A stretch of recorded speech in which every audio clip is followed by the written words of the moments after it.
মই মৃণাল ভাগৱতী মোৰ আজিৰ এই ভিডিঅ'টো ক্লাছ 9ৰ ছাত্ৰ ছাত্ৰীসকলৰ কাৰণে প্ৰস্তুত কৰিছোঁ। এই ভিডিঅ'টোত মই তোমালোকৰ গণিতৰ পাঠ্যপুথিৰ অনুশীলনী 8.2ৰ দুটা জ্যামিতিক সমস্যা কেনেকৈ সমাধান কৰে দেখুৱাই দিম।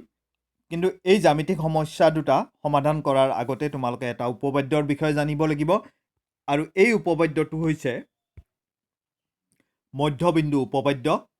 এই উপপাদ্যটো মতে এটা ত্ৰিভুজৰ দুই বাহুৰ মধ্যবিন্দু সংযোগী ৰেখাখণ্ডডাল তৃতীয় বাহুৰ সমান্তৰাল আৰু ইয়াৰ আধা। এতিয়া চিত্ৰত চোৱা, তোমালোকে এটা ত্ৰিভুজ দেখা পাইছা। পি কিউ আৰ এটা ত্ৰিভুজ। ইয়াৰে পি কিউ বাহুৰ এল হৈছে মধ্যবিন্দু আৰু পি আৰ বাহুৰ এম হৈছে মধ্যবিন্দু। তেতিয়া এল এম ৰেখাখণ্ডডাল হৈছে দুই বাহুৰ মধ্যবিন্দু সংযোগী ৰেখাখণ্ড। তেতিয়াহ'লে এই উপপাদ্যটো মতে এই ৰেখাখণ্ডডাল তৃতীয় বাহু অৰ্থাৎ কিউ আৰৰ সমান্তৰাল আৰু কিউ আৰৰ কি হ'ব? আধা হ'ব। এইখিনি লিখিছোঁ। এই উপপাদ্যটো এতিয়া প্ৰয়োগ কৰি পিনে আমি অনুশীলনী 8.2ৰ 1 নম্বৰ অংকটো কেনেকৈ সমাধান কৰে আমি চাই ল'ম। প্ৰশ্নটো তোমালোকক কি দিয়া আছে এবাৰ চাই লোৱা। মই পঢ়ি দিছোঁ। এ বি চি ডি এটা চতুৰ্ভুজ। ইয়াৰ A B B C C D D এৰ মধ্যবিন্দু ক্ৰমে ক্ৰমে পি কিউ আৰ আৰু এছ। ইয়াৰ এ চি হৈছে কৰ্ণ। দেখুওৱা যে 1 নম্বৰ এছ আৰ সমান্তৰাল এ চি আৰু S R equal to half of A C. 2 নম্বৰ P Q equal to S R আৰু 3 নম্বৰ পি কিউ আৰ এছ এটা সামান্তৰিক। ইয়াৰে মই তোমালোকক 1 আৰু 2 নম্বৰটো দেখুৱাই নিদিওঁ, কাৰণ 3 নম্বৰটো আমি যেতিয়া কৰিম তেতিয়া 1 আৰু 2 নম্বৰৰ কথা নিজে নিজে তাত আহিয়ে যাব। এতিয়া চোৱা আমি কেনেকৈ কৰিম। তোমালোকে মন কৰা চিত্ৰত এ ডি চি ত্ৰিভুজটোলৈকে। এ ডি চি ত্ৰিভুজটোত এছ বিন্দুটো এ ডি বাহুৰ মধ্যবিন্দু আৰু আৰ বিন্দুটো চি ডি বাহুৰ মধ্যবিন্দু। তাৰমানে এছ আৰ কি হ'ল? দুই বাহুৰ মধ্যবিন্দু সংযোগী ৰেখাখণ্ড। গতিকে এই ৰেখাখণ্ডডাল তৃতীয় বাহু কোনডাল হ'ব? এ চি। তৃতীয় বাহুৰ সমান্তৰাল আৰু ইয়াৰ আধা। গতিকে এইখিনি আমি লিখিছোঁ আৰু কাৰণটো ইয়াতে লিখি থৈ দিছোঁ ব্ৰেকেটৰ ভিতৰত। ঠিক আছে, বুজি পালা এইখিনি? এতিয়া আহা তলৰ এ বি চি ত্ৰিভুজটোলৈকে। এ বি চি ত্ৰিভুজটোত মন কৰা, তাত চোৱা পি বিন্দুটো কাৰ মধ্যবিন্দু? এ বি বাহুৰ মধ্যবিন্দু। ঠিক একেদৰে কিউ বিন্দুটো বি চি বাহুৰ মধ্যবিন্দু।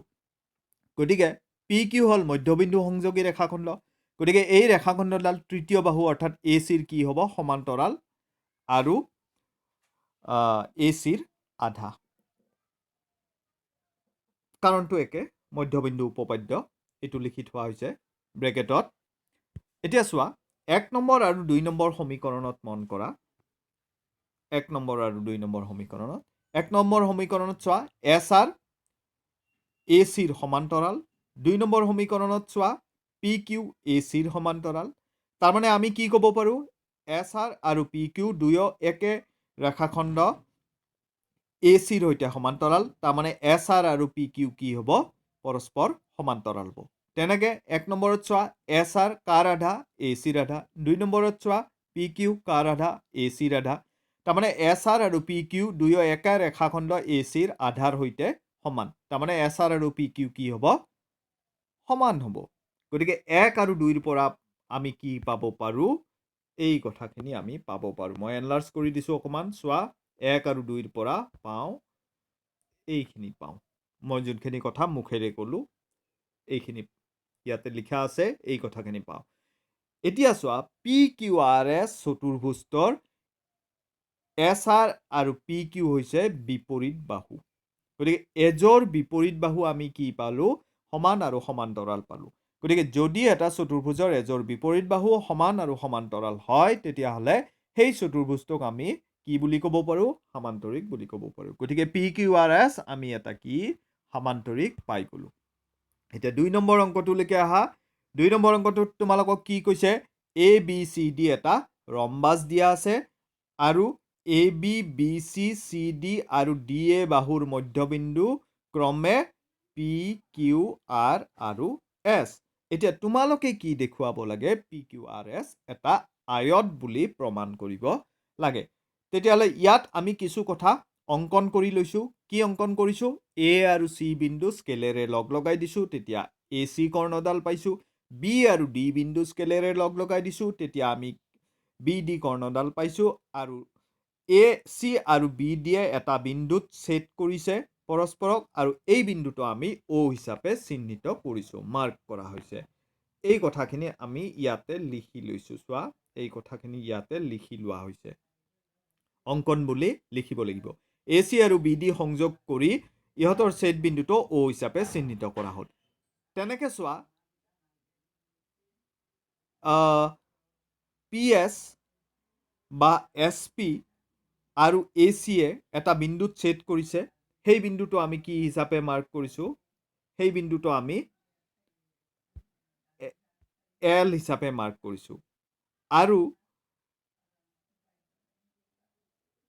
পি কিউ আৰু বি ডিয়ে এটা বিন্দুত ছেদ কৰিছে, সেইটো আমি এম হিচাপে মাৰ্ক কৰিছোঁ। আৰু এই কথাখিনিও তোমালোকে লিখি দিব লাগিব। চোৱা,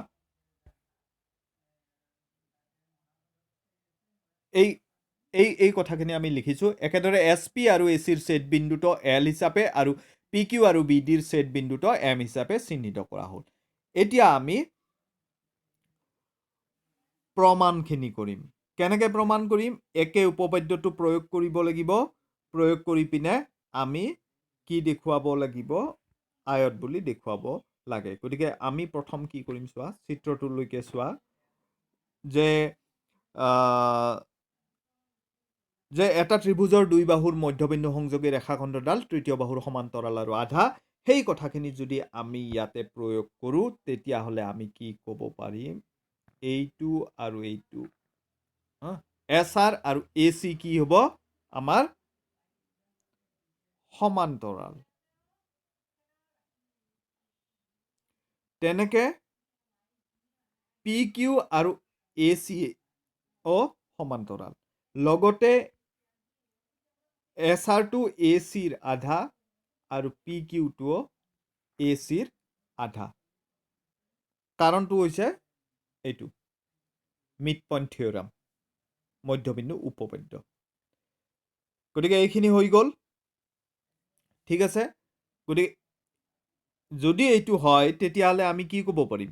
এই দুটা কথা মিলালে এইটো আৰু এইটো সমান্তৰাল, আৰু ইহঁত দুডাল সমানো হৈ যাব। তাৰমানে পি কিউ আৰ এছ এটা সমান্তৰিক। এই কথাখিনি বেলেগ নহয়, 1 নম্বৰত আমি যি কথা ক'লোঁ অলপ আগতে, সেই একেই কথাখিনিয়ে। এইখিনি চোৱা, 1 নম্বৰত কি ক'লোঁ, কৈছিলোঁ, সেই একেই কথাখিনিয়ে ইয়াতো কোৱা হৈছে। গতিকে পি কিউ আৰ এছ সমান্তৰিক। আচ্ছা, এতিয়া চোৱা,